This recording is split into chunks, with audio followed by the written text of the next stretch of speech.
This is a video series on artificial intelligence in business. This video is the second part of human cognition and artificial intelligence, where we look at natural intelligence and artificial intelligence.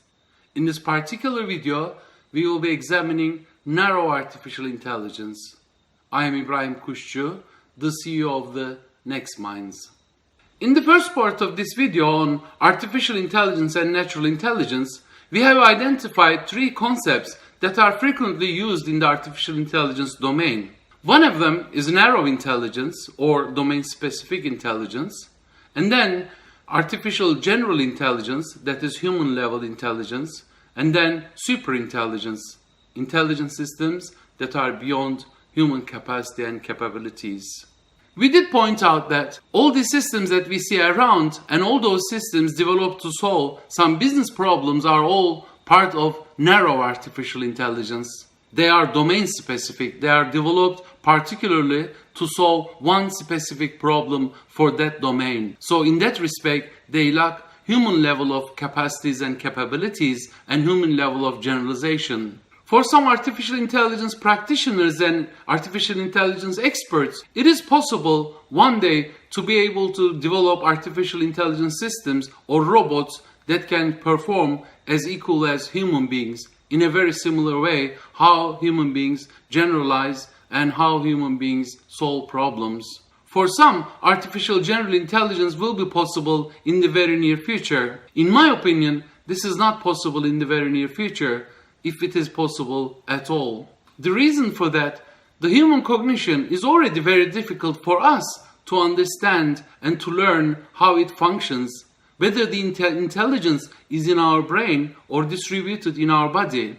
We are product of millions of years of evolution, and producing this evolution in the artificial world is almost impossible. And so building a system or a robot which would stand alone act like a human being or very similar to human being seems almost impossible. One of the key reasons why we will not be able to have artificial general intelligence is because, as we discussed in the first video, we human beings are not perfect. We are not optimal. We have the flexibility and we have inefficiencies that makes us to be able to adapt to the changes in the environment and to be able to generalize to the new situations. As for the superintelligence, to have machines or to have artificial intelligence systems that will surpass the human intelligence level is almost like a dream. It is perhaps just the topics of science fiction movies. So, if artificial general intelligence or superintelligence is almost impossible, why do people talk about this?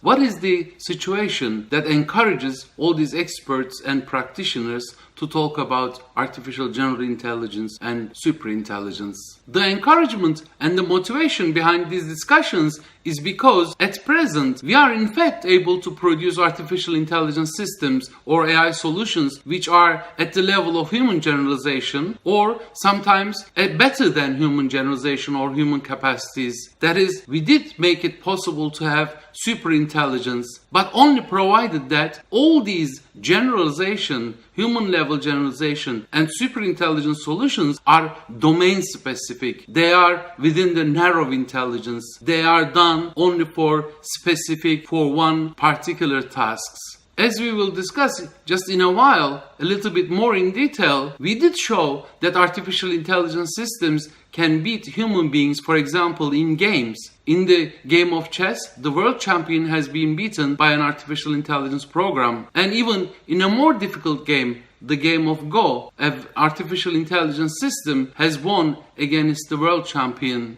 But these game systems who are beating the world champions are good only in those games. So they are only domain specific and they are part of the narrow intelligence. In the health domain, we have seen that those artificial intelligence systems which are trained using the brain images are outperforming human doctors in identifying tumors, whether they are malicious or not malicious. Again, this is only possible for the systems for that task. So these systems are also domain specific and specifically developed for this problem, and they are part of narrow intelligence.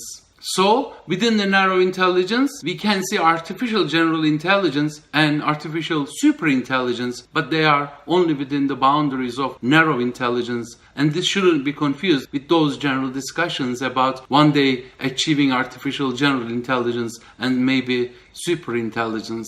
What is it that makes artificial narrow intelligence so successful then? Why we can develop so many successful business solutions using artificial narrow intelligence? And artificial intelligence systems can influence now our lives and our job market and our future. What is the secret behind the narrow intelligence successes? The secret of narrow intelligence is because we are working on a narrow domain. We are working for one specific time for which we know the rules or we know the boundaries of the problem. For example, take the game of chess. For the chess game, there is a board with certain number of squares, black and white, and there are a number of pieces for which we know for each pieces how they can move and how they can win against the opponent. We also know the final winning position of the game. So the boundaries, the rules of the problem are very well defined. And within that, the only thing that artificial intelligence system should be doing is to explore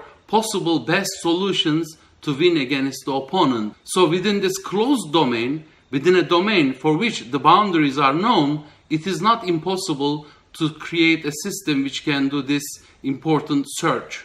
And this search can be managed in an intelligent way. So for a given state of a game, artificial intelligence can find ways not to explore all the possible alternatives, but to look for what will be the good way of proceeding and finding the best solution for winning against the opponent. So creating successful systems within any problem domain or a specific task is possible, and we can create intelligent systems because we know the boundaries of the problem. That is an explanation for game-like situations where we can find the rules and the boundaries of the problem at hand. But if we don't know the boundaries of the problem at hand, so what helps narrow intelligence to be so successful? In this case, increased processing power of the computers and availability and ability to be able to process big data comes as a help. If we don't have a clear boundaries of a problem domain, then we can provide artificial intelligence systems with examples. Examples are instances of big data. So we have millions and millions of raw data that provides instances of something about the problem domain. That something is the solution that we are looking inside the data. So we are providing millions of billions of instances of data and to find a solution out of this data. This is done through finding the interesting rule that makes up the data or the hidden insight in the data. For example, outperforming human doctors is possible in identifying the brain tumors through the brain images, because artificial intelligence systems can go through millions and millions of instances of problem domain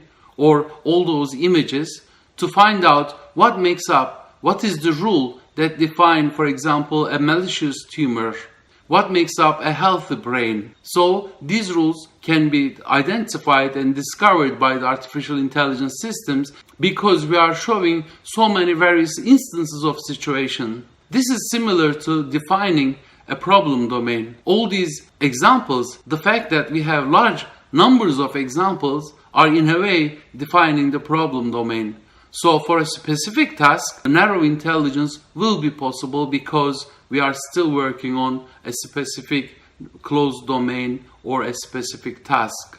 So, while the advances in artificial intelligence techniques or approaches solving artificial intelligence problems are marginal since the birth of artificial intelligence, the fact that we have better infrastructure, better processing power and bandwidth in the computer systems is helping narrow artificial intelligence to be so successful. This discussion on narrow intelligence is very significant and important because understanding the boundaries and the limits of artificial intelligence within narrow intelligence will make us stronger and will keep us away from the hype when we are developing business solutions using AI.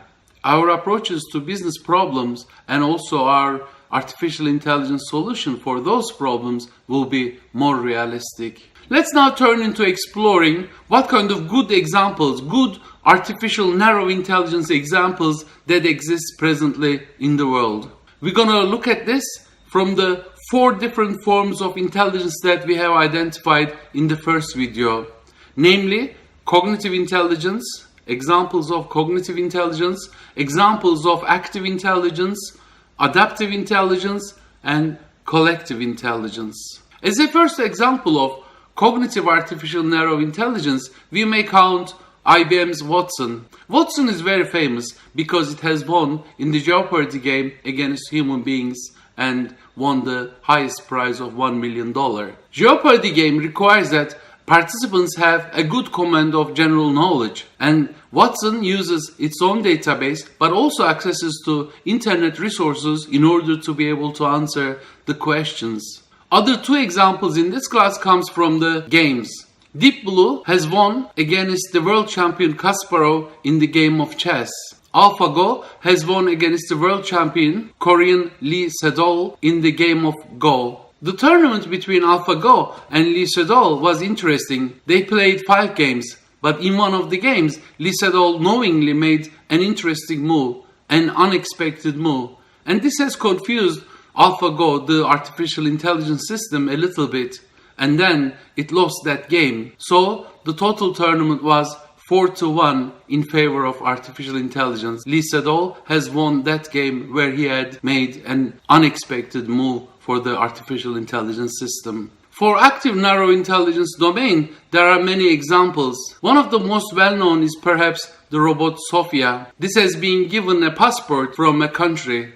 What is interesting about Sophia, it has wonderful facial expressions that mimics the human expressions.